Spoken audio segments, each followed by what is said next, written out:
So guys welcome to the new video. इस वीडियो में देखेंगे ये जो इलेक्ट्रिकल इंजीनियरिंग के जो हमारे बेसिक क्वेश्चंस हैं जो हमारे कॉम्पिटिटिव एग्जाम्स में आते हैं और हमारे इंटरव्यू में भी पूछे जाते हैं, उसको हम निकालेंगे। आज तक मैंने जितने भी एग्जाम दिए हैं उन सबका मैंने बिल्कुल जो बेसिक क्वेश्चन है वो इस वीडियो में रखे हुए हैं। तो आप अपना स्कोर खुद से टेस्ट कर सकते हैं। इसमें मैंने 30 क्वेश्चन ऐड किए हैं और हर क्वेश्चन के लिए मैं आपको दूंगा 10 सेकंड। तो आप देख सकते हैं कि आप बेसिक क्वेश्चन आपके कितने आते हैं। तो चलिए स्टार्ट करते हैं आज की journey. So let's begin the journey.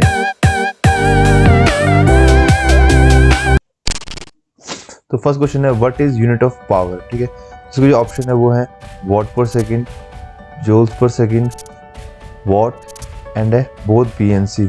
तो चलिए करते हैं स्टार्ट टाइमर।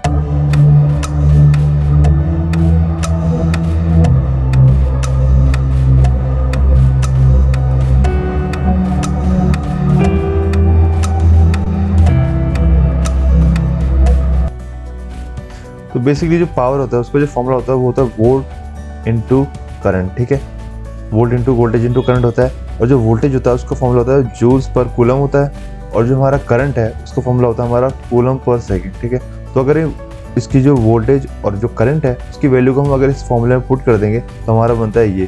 ठीक है, तो यहाँ से देखेंगे अगर हम कूलम को हम यहाँ से एलिमिनेट कर सकते हैं तो हमारा बचता है क्या होता है जूल्स पर सेकंड। तो इससे पता लगता है हमारा जो पावर है उसकी यूनिट होती है जूल्स पर सेकंड भी होती है और वॉट भी होती है। ठीक है, तो इसका आंसर हो जाएगा हमारा D बोथ PNC। ठीक है, तो अगला क्वेश्चन देखते हैं। अगला क्वेश्चन है इलेक्ट्रिकल करंट इज अ। ठीक है, option a scalar quantity, B vector quantity, C sometimes scalar sometime vector और D हमारी नंबर्स ओनली। ठीक है, तो चलिए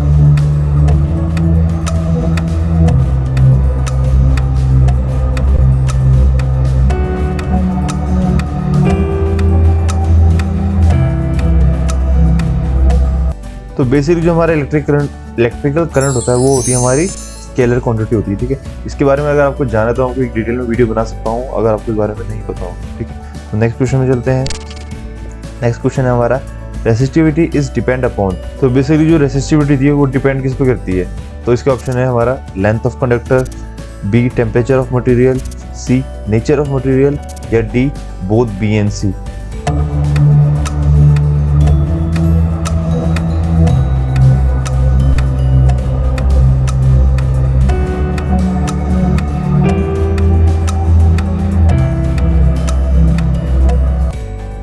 देखिए जो हमारा रेसिस्टेंस होता है उसका जो फॉर्मूला होता है वो होता है हमारा R equal to rho L by A। ठीक है, तो हमारा जो रेसिस्टेंस है वो रेसिस्टिविटी पे डिपेंड करता है, लेंथ ऑफ कंडक्टर और एरिया ऑफ कंडक्टर पे डिपेंड करता है। बट जो हमारी रेसिस्टिविटी होती है वो डिपेंड करती है बस टेम्परेचर ऑफ द मटेरियल और क्या नेचर ऑफ द मटेरियल पे डिपेंड करती है। तो इसलिए इसका आंसर हो जाएगा हमारा बोथ B and C। अब नेक्स्ट क्वेश्चन देखते हैं। इन अ 6 band resistor the 6 band represent. ठीक है, तो इसके ऑप्शन है मल्टीप्लायर, टॉलरेंस, टेम्परेचर कोफिशिएंट और यूनिट प्लेस।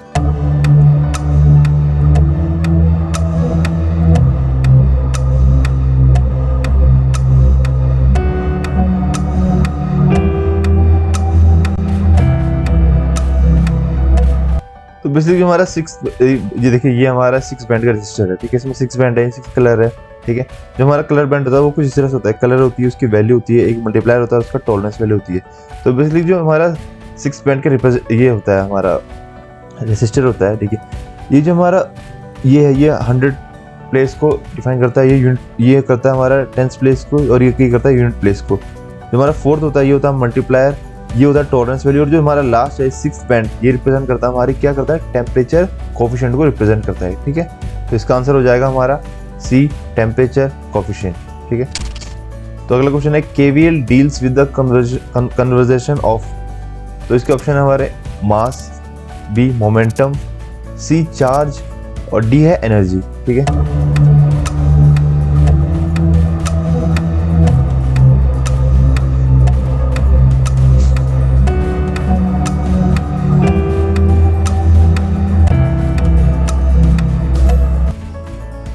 तो बेसिकली होता है कि जो हमारा KVL है हमारा KVL होता है किरचॉफ वोल्टेज लॉ। ठीक है, तो ये भी बेसिकली जो कंजर्व करता है वो करता है हमारा क्या करता है एनर्जी।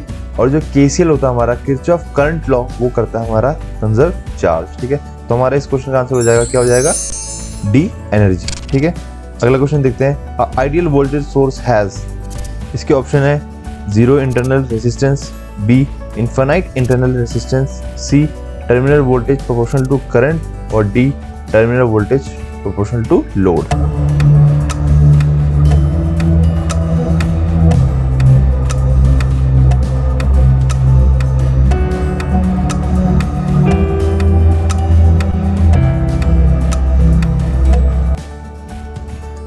देख लीजिए, जो बेसिकली आइडियल वोल्टेज सोर्स होता है, देखिए हमारा ये आइडियल वोल्टेज सोर्स तो बेसिकली कुछ इस तरह से है, ठीक है, होता है। तो होता क्या है बेसिकली इसमें, जो आइडियल और एक आइडियल वोल्टेज सोर्स होता है और एक आइडियल करंट सोर्स होता है, ठीक है। तो देखिए आइडियल वोल्टेज सोर्स है, इसमें इंटरनल रेजिस्टेंस जीरो होता है, ठीक है, जीरो होता है। और जो आइडियल करंट सोर्स है, इसमें देखिए जो इनफाइनाइट रेजिस्टेंस होता है वो इनफाइनाइट होता है बहुत ज़्यादा, ठीक है। तो हमारे इस क्वेश्चन का आंसर हो जाएगा हमारा क्या, जो आइडियल वोल्टेज सोर्स है उसका जीरो इंटरनल रेजिस्टेंस होता है, ठीक है। और जो आइडियल करंट है उसका क्या होता है, इनफाइनाइट इंटरनल रेजिस्टेंस होता है, ठीक है। नेक्स्ट क्वेश्चन देखते हैं। The unit of inductive reactance is, क्या होता है, A Henry, B farad, C weber या डी ओम।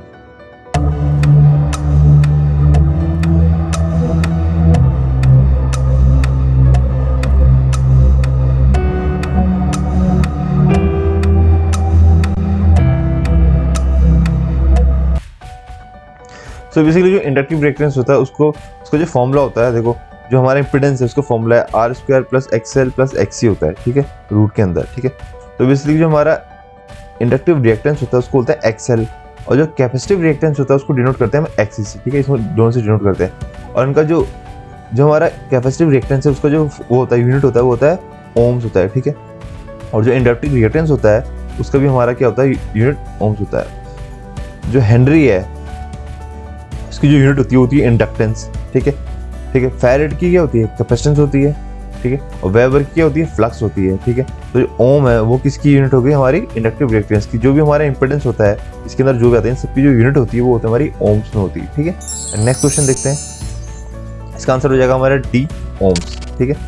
अब देखिए नेक्स्ट क्वेश्चन देखते हैं। Megger is a instrument for measuring very low resistance, measuring low resistance, measuring medium resistance और डी मेजरिंग हाई रेजिस्टेंस।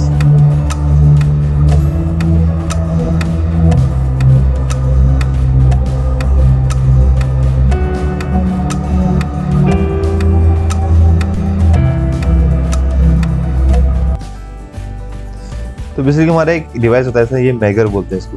तो मेगर हमारा जो यूज होता है बेसिकली किस लिए होता है, ये होता है हमारा मेजरिंग हाई रेजिस्टेंस को मेजर करने के लिए हम यूज करते हैं मेगर को, ठीक है। नेक्स्ट क्वेश्चन देखते हैं। Dash gate is considered as a universal gate, कौन से गेट को हम यूनिवर्सल गेट कहते हैं। तो इसके ऑप्शन देखते हैं, एंड, नैंड, और नॉट।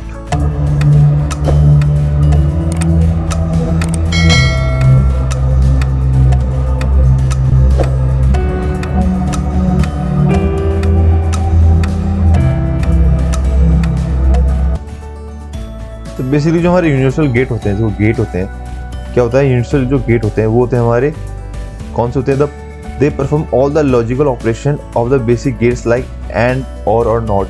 वो हमारे गेट यूनिवर्सल गेट वो गेट होते हैं जो एंड, और नॉट के जितने भी ऑपरेशन थे वो सारे कर सकते हैं वो गेट, ठीक है। तो बेसिकली हमारे जो यूनिवर्सल गेट होते हैं वो होते हैं, एक होता है हमारा नॉर, ठीक है, और एक होता है हमारा क्या होता है, नैंड। तो ये दो हमारे यूनिवर्सल गेट होते हैं, ठीक है। तो यहाँ पर ऑप्शन में देखो जो हमारे क्या अवेलेबल है, नैंड। तो मतलब हमारे क्वेश्चन का जो आंसर हो जाएगा वो हो जाएगा हमारा बी, नैंड ऑप्शन, ठीक है।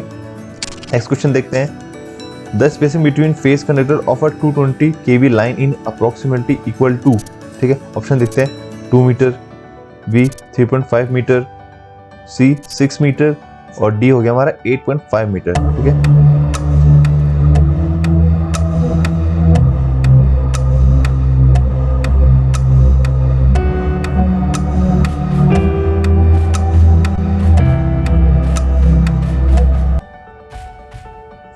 ठीक है, तो होता क्या, देखिए ये जो 220 kV की लाइन होती है इसमें जो फेस कनेक्टर होता है उनके बीच का जो स्पेसिंग होती है वो कितनी होती है, वो होती है हमारी 6 मीटर की होती है, ठीक है। जो 400 kV होता है उनकी जो फेस कनेक्टर होती है उनके जो बीच की स्पेसिंग होती है वो होती है हमारी कितनी, 8.5 मीटर की होती है, ठीक है। तो हमारा इसका आंसर क्या हो जाएगा, 220 kV के लिए हमारा 6 मीटर ये हमारा आंसर हो जाएगा। ये क्वेश्चन पेपर में बहुत ज़्यादा रिपीटेड होता है, बेसिक क्वेश्चन है, तो इसको जरूर करके जाइएगा आप लोग। नेक्स्ट क्वेश्चन है हमारा, the maximum permissible operation temperature of class E insulating material is A 130 degree, B 120 degree, C 180 degree या डी 105 डिग्री।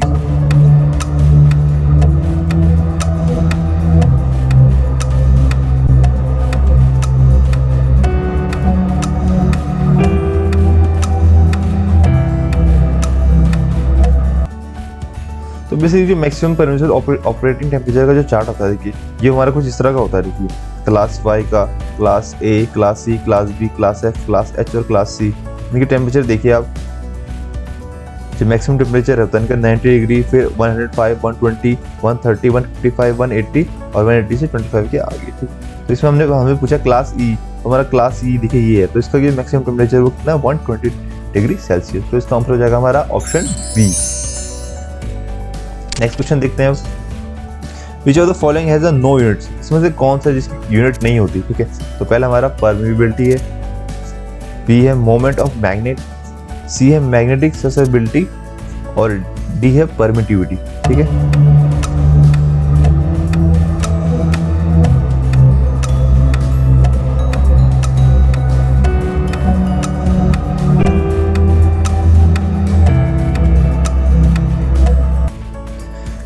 तो बेसिकली देखिए जो हमारी परमिबिलिटी थी इसकी यूनिट होती है हेनरीज पर मीटर होती है। ठीक है, परमिबिलिटी। ठीक है, और जो हमारी मोमेंट ऑफ मैग्नेट है उसकी यूनिट होती है जूल पर टेस्ला। ठीक है, इसको इसे डिनोट करते हैं। ठीक है, और जो परमिटिविटी होती है उसकी यूनिट होती है फेरेड पर मीटर। ठीक है, तो इन तीनों की यूनिट होती है, बट जो मैग्नेटिक ससेबिलिटी होती है इसकी कोई यूनिट नहीं होती, इसलिए इसका आंसर हमारा सी हो जाएगा। ठीक है, नेक्स्ट क्वेश्चन देखते हैं। A domestic mixer uses which motor, जो हमारे घर में डोमेस्टिक मिक्सर होता है वो कौन सी मोटर यूज करता है। ठीक है, option A induction motor, B reluctance motor, C universal motor या डी सिंक्रोनस मोटर।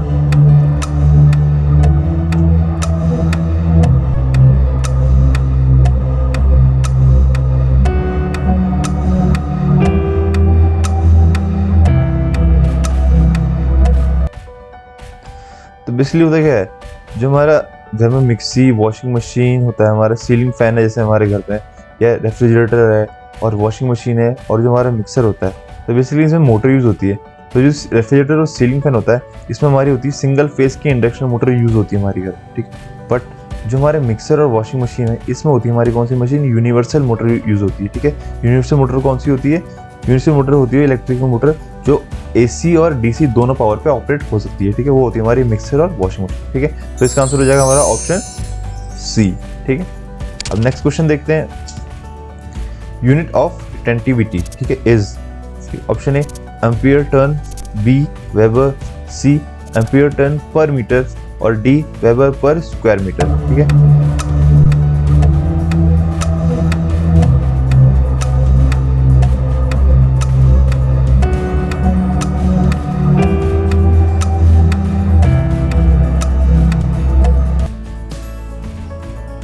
तो बेसिकली रिटेंटिविटी होती क्या है, is the capacity of object to retain magnetism after the action of the magnetic force has ceased. मतलब अगर retentivity वो होती है कि अगर हमने किसी के मैग्नेटिज्म को, तो रिटेंटिविटी होती क्या, किसी ऑब्जेक्ट की कैपेसिटी होती है कि अगर उसको अपना मैग्नेटिज्म को रिटेन करता है, अगर हम मैग्नेटिक फोर्स को डिक्रीज कर देंगे या खत्म कर देंगे फिर भी वो कुछ ना कुछ मैग्नेटिज्म में रहती है। ठीक है, in other words what the capacity of material is retain its magnetism. ठीक है, वो होती है हमारी रिटेंटिविटी। ठीक है, तो इसलिए बेसिकली, और जो हमारी कोर्सिविटी होती है वो होती है is the intensity of applied magnetic field required to reduce the magnetism of a given material to zero, in other words to coerce the material to surrender its magnetism. अब देखो कोई एक मटेरियल है, उसके हमने जो मैग्नेटिक फोर्स है वो सब खत्म कर दी, बट फिर भी उसको कुछ मैग्नेटिज्म रह जाती है, तो वो होती है हमारी क्या होती है, रिटेंटिविटी। पर अब उस रिटेंटिविटी को खत्म करने के लिए हम क्या करते हैं, कोर्सिविटी को यूज करते हैं to apply magnetic field required to reduce the magnetism, उसके मैग्नेटिज्म को बिल्कुल जीरो पे लाने के लिए, तो वो होती है हमारी कोर्सिविटी।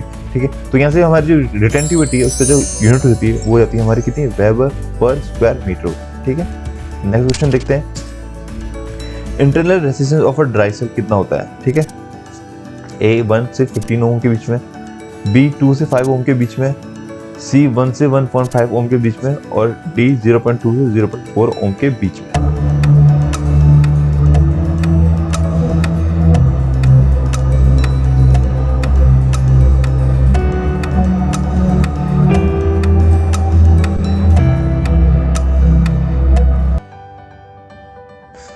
बेसिकली जो हमारा एक ड्राई सेल होता है उसको जो इंटरनल रेजिस्टेंस होता है वो होता है 0.2 से 0.4 ओम के बीच में होता है, ठीक है।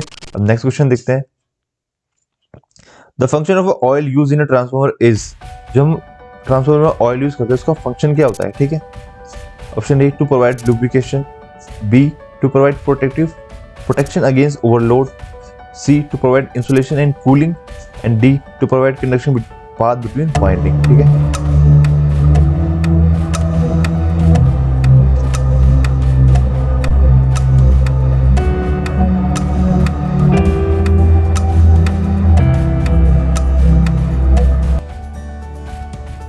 तो बेसिकली जो हमारा जो ऑयल यूज होता है ट्रांसफार्मर में, देखो इस तरह से होता है। स्टार्टिंग में जब हम इसको पोर करते हैं तो ऐसा रहता है और बाद में धीरे धीरे करके इसका कलर चेंज होकर ये ऐसा हो जाता है, जब हम इसको चेंज करते हैं, ठीक है। तो बेसिकली जो हमारे ट्रांसफार्मर में जो ऑयल यूज करते हैं वो किस लिए यूज करते हैं, वो करते हैं to provide insulation and cooling को, ठीक है, इसलिए हम यूज करते हैं। नेक्स्ट क्वेश्चन देखते हैं। ACSR conductors have all conductor made of aluminium, outer conductor made of aluminium, inner conductor made of aluminium, या no conductor are made up of aluminium, ठीक है।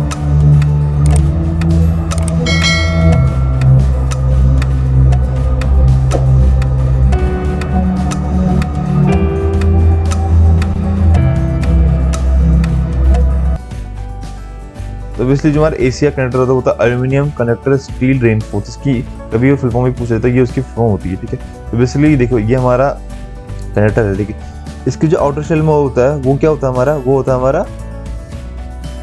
एल्यूमिनियम कंडक्टर, और सेंटर में होता है स्टील रेनफोर्स होता है, ठीक है। तो इससे पता है कि एल्यूमिनियम कंडक्टर में क्या होता है, आउटर कंडक्टर मेड ऑफ किससे, तो आउटर जो कंडक्टर है वो किससे मैंने देखा था एल्यूमिनियम से, और इनर है वो स्टील रेनफोर्स से होता है, इसलिए हमारा ऑप्शन हो जाएगा बी, ठीक है। नेक्स्ट क्वेश्चन देखते हैं। Which type of relay is used to protect against internal fault in transformer, जो ट्रांसफार्मर में इंटरनल फॉल्ट आते हैं उसको प्रोटेक्शन के लिए हम कौन से रिले यूज करते हैं, ठीक है। ऑप्शन है हमारे distance relay, electromagnetic relay, buckles relay, और none of this.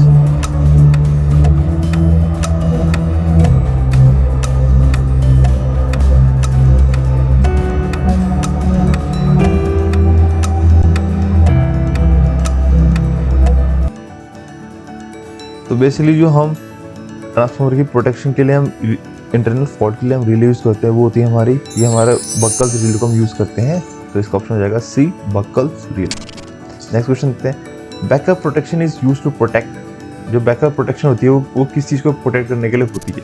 Option A over voltage, B over current, C transient current, और D short circuit.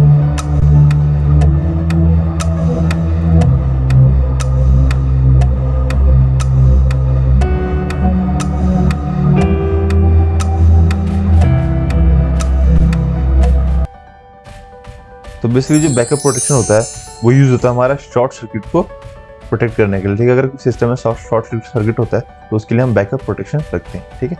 Next question देखते हैं। The rotating part of a DC machine is called, जो DC machine का rotating part होता है उसको हम क्या बोलते हैं, ठीक है। Option A field, B armature, C frame, और डी योक।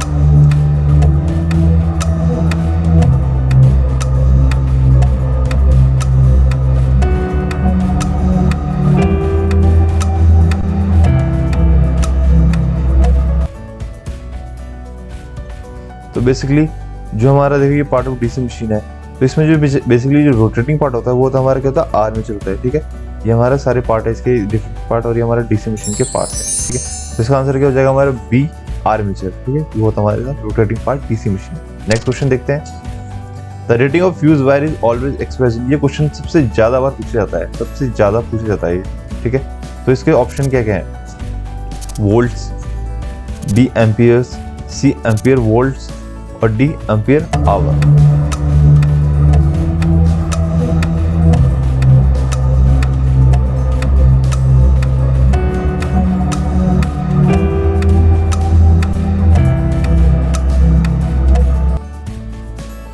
ठीक है। तो बेसिकली जो फ्यूज होता है उसकी जो रेटिंग होती है वो हमारी किस में एक्सप्रेस होती है, तो बेसिकली वो होती है हमारी एम्पियर्स में होती है, ठीक है। एम्पियर्स में होती है। आप क्वेश्चन जरूर करके जाएगा, ये बिल्कुल रिपीटेड क्वेश्चन है, ये हर बार आता है, ठीक है। नेक्स्ट क्वेश्चन देखते हैं। सुपरपोजिशन थ्योरम अप्लाइज टू, ठीक है। सुपरपोजिशन थ्योरम कहाँ अप्लाई की जाती है, ठीक है। AC circuit only, DC circuit only, AC and DC with voltage and current source, and D, none of the above.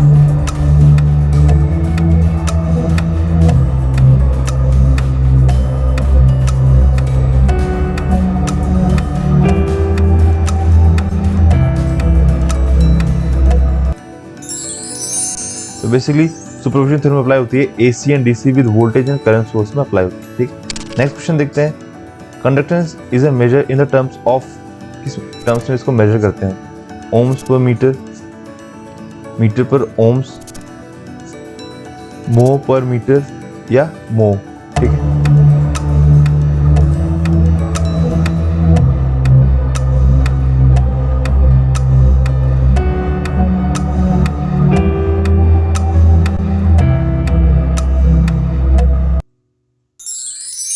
तो बेसिकली जो कंडक्टेंस होता है उसको मेजर करते हैं मो में।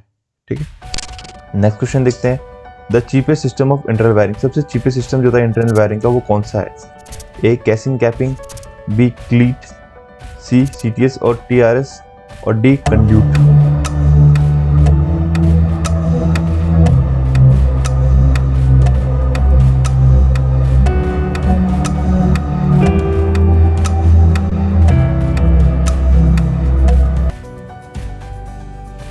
तो बेसिकली हमारे ये जो इंटरनल वायरिंग के ये 4 तरह के होते हैं।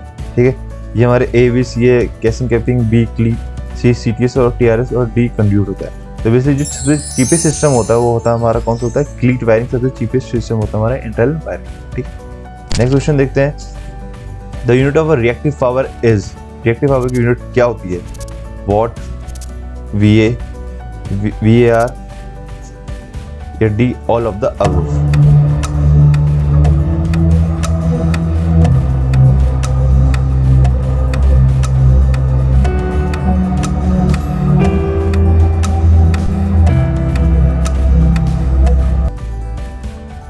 तो बेसिकली जो रिएक्टिव पावर की यूनिट होती है वो होती है हमारी, देखो 3 यूनिट होती है। एक एक्टिव पावर होती है, एक होती है हमारी एक्टिव पावर, एक होती है अपरेंट पावर और एक होती है रिएक्टिव पावर। ठीक है, जो हमारी VAR है ये हमारी वोल्ट एम्पियर रिएक्टिव होती है इसकी फॉर्म। ठीक है, ये हमारा आंसर है इसका, रिएक्टिव पावर की यूनिट ये होती है। ठीक है, नेक्स्ट क्वेश्चन देखते हैं।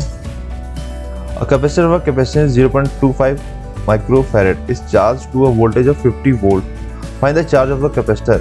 एक कैपेसिटर है, उसकी कैपेसिटेंस 0.25 माइक्रोफैरड, उसको चार्ज किया हमने वोल्टेज 50 वोल्ट पे, तो फाइंड द चार्ज ऑफ उसके उसमें कितना चार्ज होगा। ठीक है, ऑप्शन है इसका 1.25 micro coulomb, 12.5 micro coulomb, 125 micro coulomb या डी 0.125 माइक्रो कूलम। ठीक है,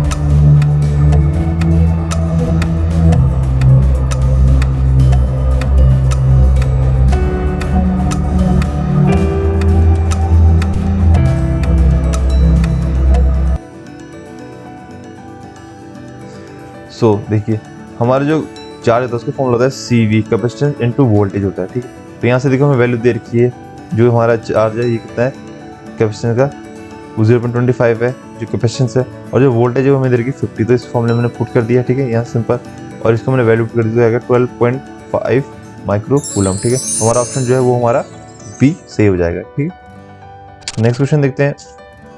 lamp in street lighting are all connected, जो हमारे लैंप होते हैं स्ट्रीट लाइट के, जो हमारे स्ट्रीट लाइट पे लैंप लगे होते हैं वो किस तरह से कनेक्टेड होते हैं आपस में? सीरीज में, पैरेलल में, सीरीज पैरेलल में या फिर एंड टू एंड?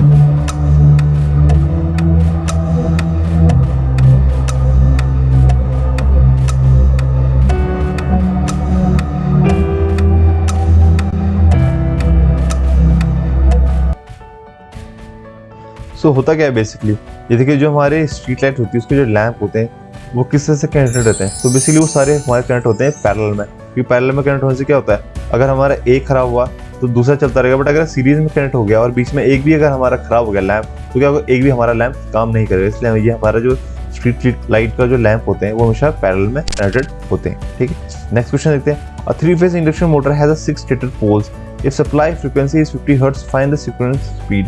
हमारे एक 3-फेज इंडक्शन मोटर है, उसकी 6 स्टेटर पोल्स है, इस सप्लाई फ्रीक्वेंसी अगर 50 हर्ट्ज है तो हमारी सिंक्रोनस स्पीड क्या होगी? ठीक है, ये क्वेश्चन बहुत रिपीटेड क्वेश्चन है, बहुत सिंपल क्वेश्चन है। इसके ऑप्शन देख लेते हैं। 1200 वॉट, 1000 वॉट, 800 वॉट या 500 वॉट।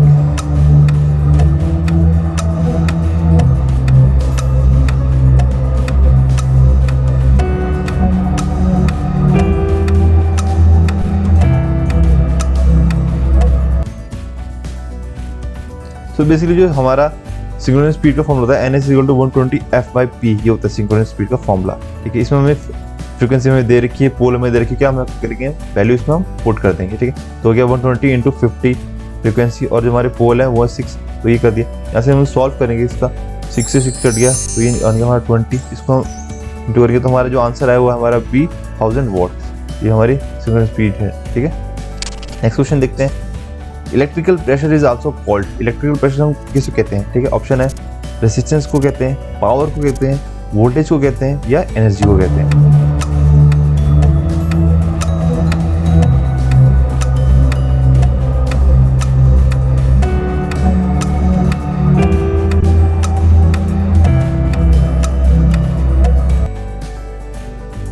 तो बेसिकली इलेक्ट्रिकल प्रेशर होता है, जो हमारा इलेक्ट्रिकल प्रेशर वो होता है हमारा वोल्टेज, वोल्टेज को हम इलेक्ट्रिकल प्रेशर भी बोलते हैं। ठीक, नेक्स्ट क्वेश्चन देखते हैं। Eddy current loss will depend on, जो हमारे एडी करंट लॉस रहते हैं वो किस पे डिपेंड करते हैं? ठीक है, तो ऑप्शन है हमारे फ्रीक्वेंसी पे, फ्लक्स डेंसिटी पे, थिकनेस पे, या D all of the above. ठीक है,